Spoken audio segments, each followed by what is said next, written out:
Thanks for staying with us. So as Nigerians continue to be poor and have low purchasing power due to the rise in the prices of essential commodities and transportation fares, Nigerians are angry at the announcement of an increment in petrol pump price from 160 naira to 170 naira per litre. Now, you can give us your view on 090-241-63440. You can also tweet to us at TVC Connect. Please hashtag your VTVC so we can read your tweets. All right, so I always like to change the tone because our job also is to educate Nigerians. And we can't say that this increase was a surprise to us because we know what's happening. We all as a country, and we've all clamored for the deregulation. We've all said no more subsidy.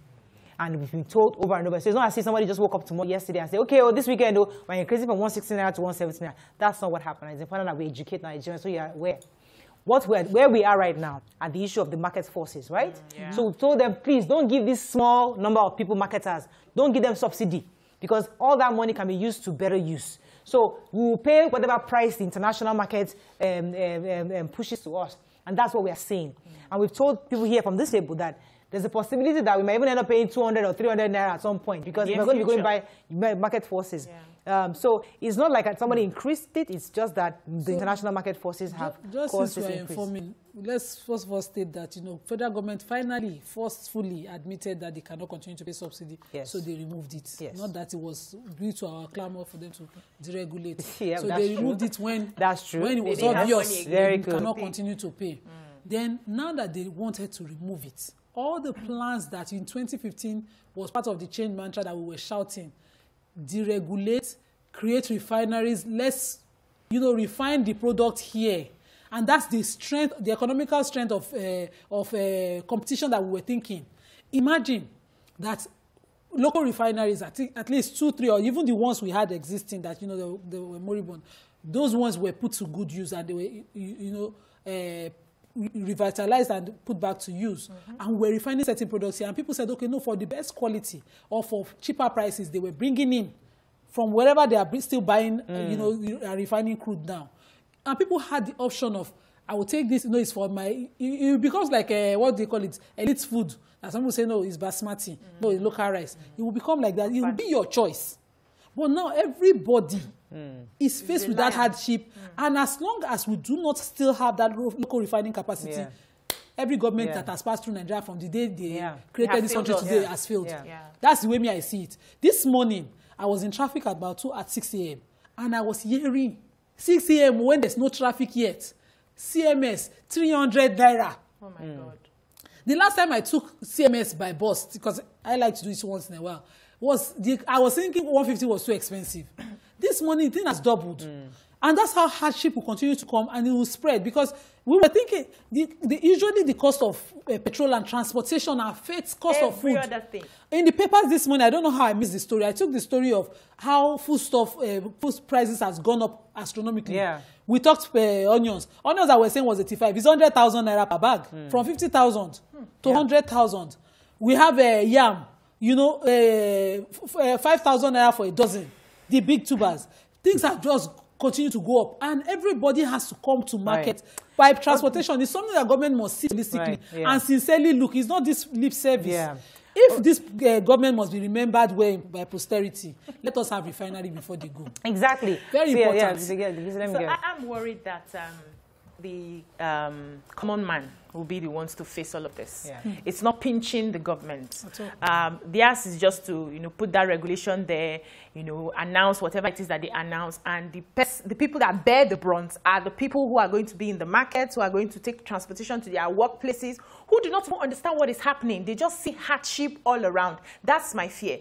But in terms of refinery, I know that there's a Walter Smith refinery in Imo State, which they have started buying from. So hopefully when Dangote's refinery starts and we have more people, hopefully the market forces, it will now become a what you call competition, and the prices would hopefully fall. But in the interim, I would have wanted to ask, is there any way the federal government can stay these increments? For now, people are still... So that's what I'm saying. They didn't increase. It's not like somebody woke up one morning and increased. It's important that we get the narrative right.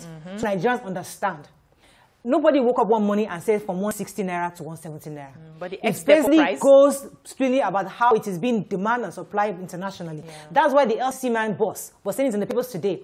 Until we have local refineries, if we have the modular refineries, we have Dangote's refinery, we now have it here localized, where you get the crude and you produce here. It will be cheaper for us. It's not a real competition, but we will not get the effects of deregulation by what we are doing right now if we are still importing everything. So it's important that Nigerians understand it very clearly. But our guest is an economist, Michael Adeleye. He's going to be shedding more light so that Nigerians understand, because it's always easy to say, oh, federal government has increased, though, look at them, oh, poverty is in the land, though. We can do the regular lamentation, but it's important for us that Nigerians understand the stake. And then if we're going to prod the federal government, let us push them in the right direction, exactly what we need them to do. So, Mr. Michael Adeleye, thanks for joining us. Are you there?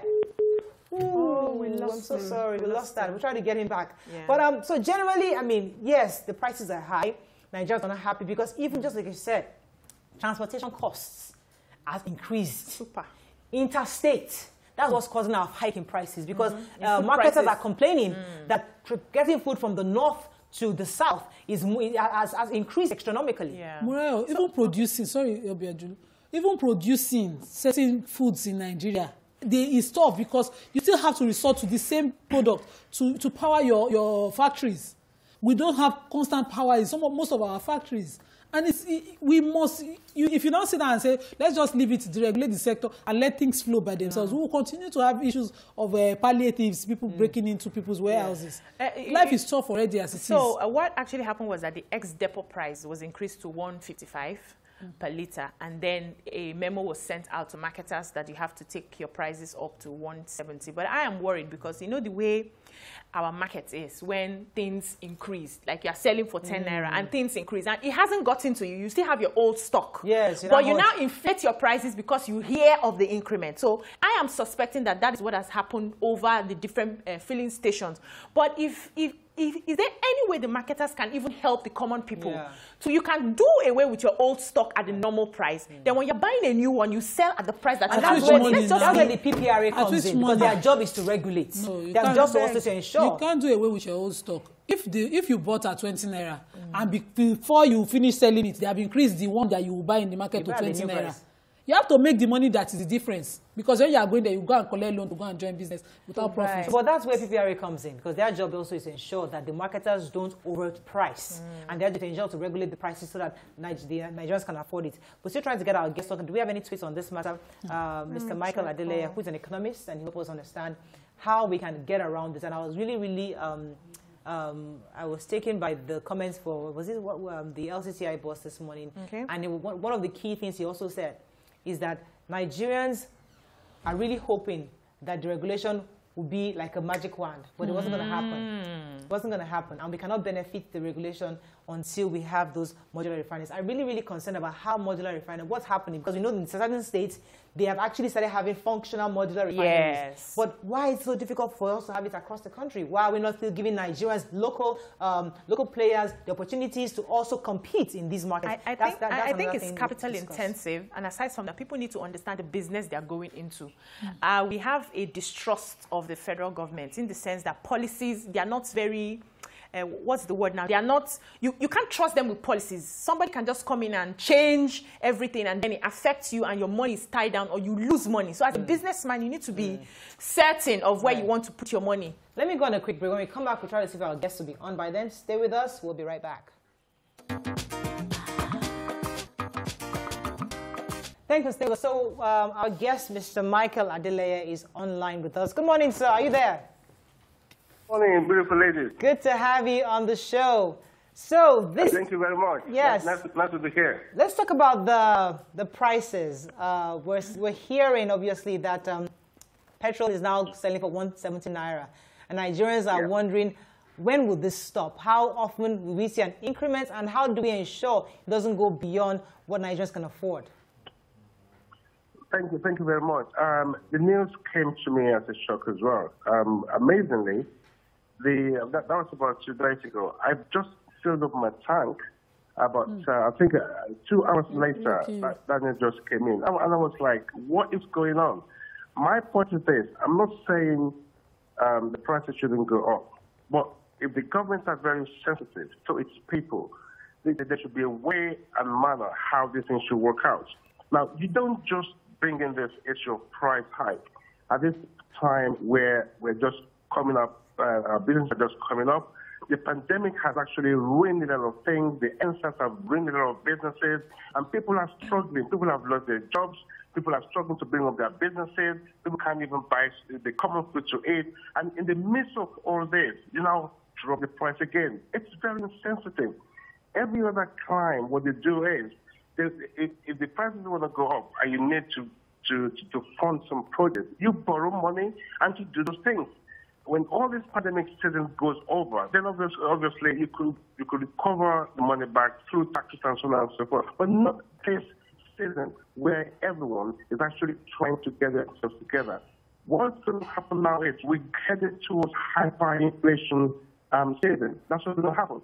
Because the cost of transportation is going to go up, the cost of food is going to go up, every part of the economy will have to bear the brunt. No, Mr. Adile, would you say that this wasn't expected? Because we all here when we heard that federal government deregulated the sector. So would you say it came as a surprise to you? Did we not expect that prices will go based on international market forces?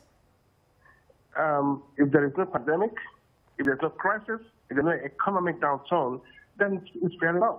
Now, if the government says to the populace, look, listen, we're supposed to hike the price at ABC 1, 2, 3, but we couldn't do that now because we are very sensitive to our people. What we're going to do is we'll borrow money to actually subsidize that increment. That is understandable. Where do you expect people to begin to come out economically at this point in time? Now, the Ministry of Information that is supposed to be disseminating information to its people is dead at the moment. They're not functioning. The same thing happens if you remember the NSAS, the looting of food and so on and so forth. Now, the excuse of the government was they have this food to be distributed to its people at a particular point in time. Who gave us this information? Do you think if people understand that when they have the food in stock, be giving us at the... We lost that. Ooh. I wanted him to clarify, whether the information not coming prior to the changes is what he's talking about, or he's asking government to do something about the price difference, so that he'll be suggesting further payment of subsidy. So I wanted to clarify that from him. Because nobody wants subsidy anymore. We are done with subsidy. Just how to ensure that we actually benefit from this. How do we ensure it's done seamlessly without causing extra hardship, further hardship on people, or whatever? I thought I needed to clarify. And we even need an update from the government to know what they're doing with the refineries. What state are we in? What is going on with the refineries? Are we getting international partners? Because I wouldn't agree that we should borrow more. We're already complaining that Nigeria is recently, in fact, I think was it the governor of Kaduna State was saying that we're actually nearing the brink of borrowing right now, and you can't borrow anymore. This is what pains me. So the Minister for Finance will come out. When she comes, she'll say, no, we're not in recession. We can still borrow. And then when we borrow, she'll come in a week or two and warn us that we are reaching the brink. We should manage how we are borrowing. And then they'll borrow again. Let me take this call from Niger State. Buhari from Niger State. I hope you're not our president. Yes. Thanks for calling. Go ahead, please. Hello, good morning. You're live. Go ahead, please. I'm Buhari from Niger State, Mina. Yes, go ahead. You're welcome. I just want to talk about the issue about the education first class and first class about recruitment for... It's your view. Go ahead, please. Okay. The issue is, it's not about first class or second class. When the remunerations are poor, nobody will be willing to go into that sector. Whether you make it first class or second class lower, when somebody get alternative job, they will always go away. The best thing is you make it befitting that they will earn like their counterpart in other sector. Once it's lucrative, there's nothing wrong in making first class or second class as that requirement. If you want to get into that, it means first criteria, you must get those requirements as a second class or first class. Then at the same time, there are other criteria with practical aspects. Oh, you have the requirement. Do you have the ability to communicate and all that thing? And these are what is entailed in other clients. And going to that, there's need for getting the best into education sector. Thank you very much, Buhari. Today, look at what the private schools are doing. Who is willing to take our child to public school? Because there's nothing there. Right. So we need to make the best of this place. Thank you so much, Buhari. We have to wrap up very soon on this. Let's take tweets for a run-off. Emmanuel says, we've been crying for revitalization of our refineries for donkey years. The truth is that the government focuses on recurrent expenditure capabilities than reformative developments. They failed to develop the one thing holding the country's economic drive. That's all. Obo Lawrence says, why didn't the government encourage modular refineries before talking about deregulation? They don't pay for fuel or foodstuffs with their own salary, so they don't care. It does not affect those in power. It's the poor people. Unfortunately, that's all we can take on that one. Unfortunately, our guest was disconnected. We tried to reach him again. We couldn't get through to him. But we'll continue to monitor, and hopefully, I think it's important for us to continue to remind the government of the need to ensure that local players are encouraged into that sector and to provide them with the support they need so that at the end of the day we can all benefit from this removal of fuel subsidy. That's all we can take on the show today. I hope you learned a few things as we have. Have a fabulous day. We'll see you tomorrow. Bye for now.